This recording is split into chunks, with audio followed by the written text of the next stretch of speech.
Hi, I'm Preston, Senior Director of Integrated Technology Strategy for EMC's Information Intelligence Group, and I'm here to talk about pervasive governance. What pervasive governance is essentially be able to understand, track, protect, and also be able to produce information around e-discovery for your organization in order to reduce costs, to reduce risk, and provide better control of the information regardless of its location. So what that involves is not only protecting information within the enterprise, be able to first of all understand the importance of the value and the associated risk with certain pieces of information, to put that all under control. Also, too, to be able to track and audit information that's going beyond the four walls of the enterprise, what we call the extended enterprise. So that might be information going to partners, suppliers, remote employees. So you're able to need to be able to track and control information even in that realm. As also information now moving out into the cloud.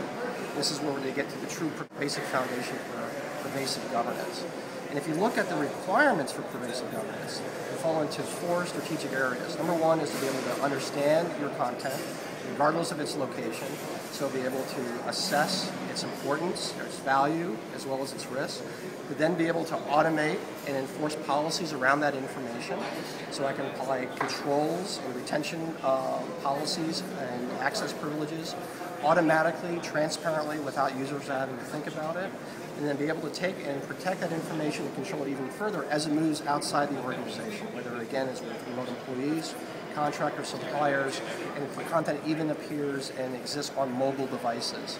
So here, and then it also too, it has the same kind of importance when I can take that same information and move it to the cloud. So I can provide the same level of controls, remote control of information, who can access it, of its location. And then the fourth major requirement is around how you can support and simplify e-discovery, which is a major source of cost and risk for organizations, especially around early case assessment.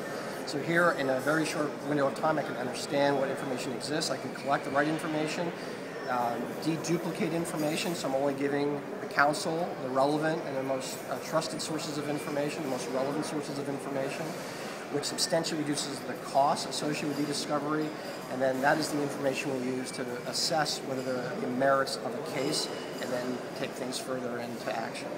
So all that taken together are the essential elements in the strategic importance around information governance or pervasive governance, when we get into being able to save, secure, and to simplify your overall compliance and governance initiatives.